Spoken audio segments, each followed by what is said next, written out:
E aí galera, beleza? Tudo bem com vocês? Tava um pouquinho ausente, né?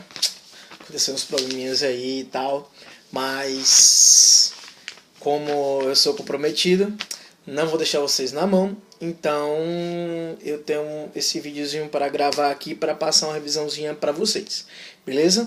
É o seguinte, vai ser uma parada rápida, beleza? Mais direcionada para o que realmente vai cair na prova, tá certo? Pra gente não ir tão despreparado para ela, tá certo? Mas tudo que tá no livro, tudo que tá no conteúdo a respeito daquele livro vai cair, beleza? Cabe vocês darem um direcionamentozinho melhor, tá certo? Então vamos lá. O que é o conteúdo da nossa prova? Vai ser justamente o espaço agrário mundial, beleza? Então, sabendo disso aí, a gente sabe já que o homem ele sempre foi dependente da natureza. Fato, sempre foi dependente da natureza. Mas essa dependência do homem foi porque o homem sempre foi um coletor. E ele nunca, quer dizer, durante muito tempo ele não teve o controle da natureza, o controle, que eu digo, é um conhecimento, né? Conhecimento para plantação, conhecimento dos regimes de chuva, dos rios, tá certo? Um controle climático e por aí vai.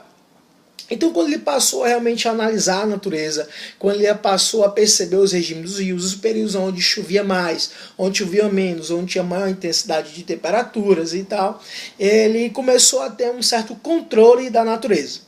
E foi justamente nesse controle da natureza onde ele direcionou justamente a sua produção. Beleza? Foi para onde ele direcionou as suas atividades a partir de seleção de grãos, justamente advindo lá da Mesopotâmia, porque a gente já sabe, né? As primeiras civilizações, tá certo? E deu um salto referente como civilização, como sociedade, tá certo?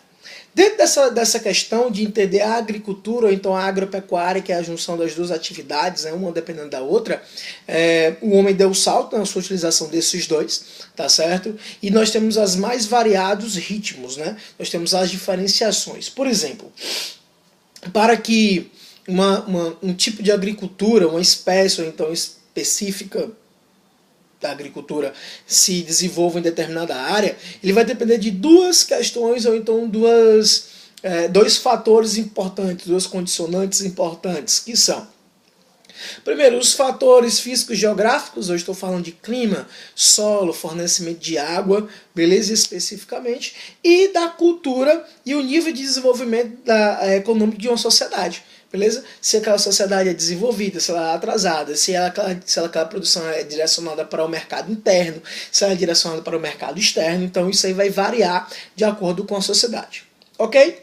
Dentro dessa questão, eu tenho diferenciações. Por exemplo, a agricultura intensiva e a agricultura extensiva. A agricultura intensiva é uma agricultura mais direcionada para áreas menores, com intensa atividade tecnológica, que está mais empregada em países desenvolvidos, tá certo? E essa agricultura desenvolvida, ela produz mais em menos tempo e em menor espaço. E é por isso que ela é um pouquinho mais avançada. Enquanto a agricultura extensiva, ela utiliza de um grande espaço para essa produção, beleza? Ela precisa de um grande espaço e, infelizmente, não utiliza de maquinários ou então tecnologia tão avançada para essa produção. E, geralmente, ela atende uma demanda externa. E aí que está a diferença entre elas, beleza? Então, vamos entender aqui os tipos de culturas para a gente poder entender ali como foi que aconteceu cada uma, tá certo? Vamos lá. Nos países subdesenvolvidos, principalmente puxado lá pelo processo da colonização europeia, expansão marinha europeia, né, foi incentivado e foi analisado de que esses países estavam começando a se libertar de serem países extremamente produtores. Eles poderiam designar essa atividade para outros países. E nada melhor do que as novas colônias para estarem produzindo por eles. Por exemplo, o Brasil. O Brasil foi um exemplo de um país que foi direcionado para uma produção agrária. Nós temos um exemplo aí que a primeira questão que foi retirada daqui, o primeiro fator econômico, né, foi o pau-brasil. Depois foi justamente a cana-de-açúcar. Tranquilo, isso aí, só o show, beleza? Depois foi café, ou seja, foi dado um segmento como atividade agrária, beleza? Como aconteceu na África, como aconteceu na Ásia e entre outros países que foram colonizados. Ok? Tranquilo isso aí, né? Então, o que é que foi colocado? Qual foi o tipo de plantação que foi incentivado nesses países, que acontece muitas vezes até hoje? Na maioria deles foi justamente o plantation. beleza? Foi a agricultura do tipo plantation.